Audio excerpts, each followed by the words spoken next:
Hello everyone, আসসালামু আলাইকুম। এই পিঠাটা আপনারা কে কে কী নামে জানেন জানি না। আমরা এই পিঠাটাকে আমাদের এলাকায় সেই পিঠা নামে পরিচিত। এই পিঠাটা সাধারণত আগে 27 রমজানে বানানো হতো।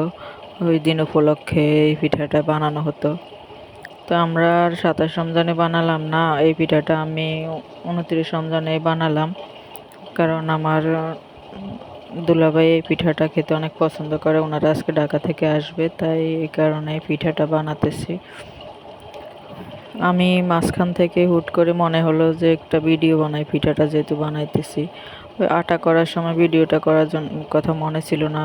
এই আটাটা করতে আপনারা ওই নর্মালি রুটির আটা যেভাবে করেন ওইটা এখানে একটু চাউলের গুঁড়া দিয়ে আটাটা করবেন, সাথে একটু একটু আটা বা ময়দা দিয়ে দিলে পিঠাটা ভালো হয়, ভেঙে যায় না।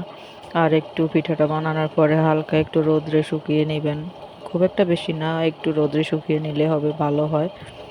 শুধু চাউলের গুঁড়া দিয়ে পিঠাটা বানালে পিঠাটা খুব একটা ভালো হয় না, ভেঙে যায়। একটু আটা বা ময়দা সাথে দিলে ভালো হয়। আটাটা করার সময় শুধু একটু লবণ দিয়ে আটাটা করবেন, পানি ফুটিয়ে।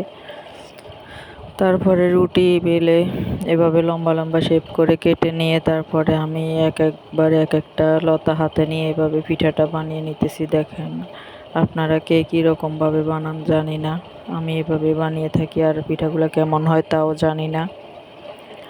আর পিঠাটা আমি বানিয়ে রেখেছিলাম, রান্না করার সময় ভিডিও করতে মনে ছিল না। আসলে রমজানে অনেক কাজ থাকে, তো বিকালবেলায় পিঠাটা রান্না করতে গেলাম। এই দিক দিয়ে আমি ইফতার বানাইতেছি, এই দিক দিয়ে পিঠা রান্না করতেছি। তখন আর রান্নার ভিডিওটা দেওয়া হয় নাই। ইনশাল্লাহ চেষ্টা করব অনেক দিন রান্নার ভিডিওটা দেওয়ার জন্য।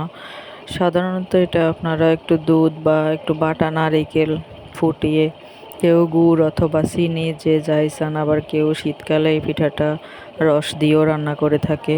তো আমি এখানে চিনিও দিলাম, গুড়ও দিলাম এবং একটু গরুর দুধ তারপরে নারিকেল বাটা দিয়ে পিঠাটা রান্না করলাম। সাথে একটু তেজপাতা এলাচ দিলাম ফ্লেভারের জন্য।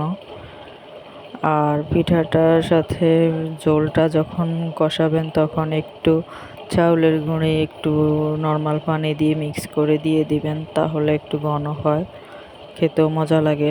না হয় ঝোলটা একটু পাতলা ঠেরঠেরে হয়।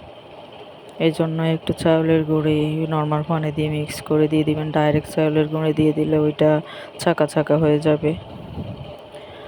আমি রান্নার ভিডিওটা করতে পারিনি, এই জন্য কীভাবে রান্না করলাম ওইটা আপনাদের সাথে শেয়ার করলাম।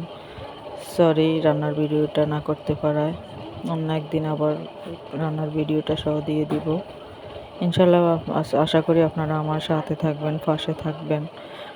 আর ভিডিওগুলো যেমনই বানাই যাই বানাই আপনারা ভিডিওগুলো দেখবেন, ভালো লাগলে শেয়ার করবেন, সব সময় পাশে থাকবেন, সুন্দর সুন্দর কমেন্ট করবেন, এইটুকুই আপনাদের কাছে আশা রইল।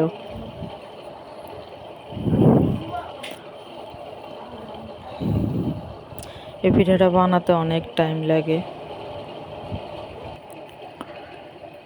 পিঠাগুলো আস্তে আস্তে বানানো হয়ে গেল, শেষ পর্যায়ে আছে এখন। এভাবে আমি সবগুলা পিঠা বানিয়ে নিলাম আস্তে আস্তে। আমার সবগুলা পিঠা যা পড়লাম তাই আপনাদের সাথে শেয়ার করলাম, খুব একটা ভালো হয় নাই।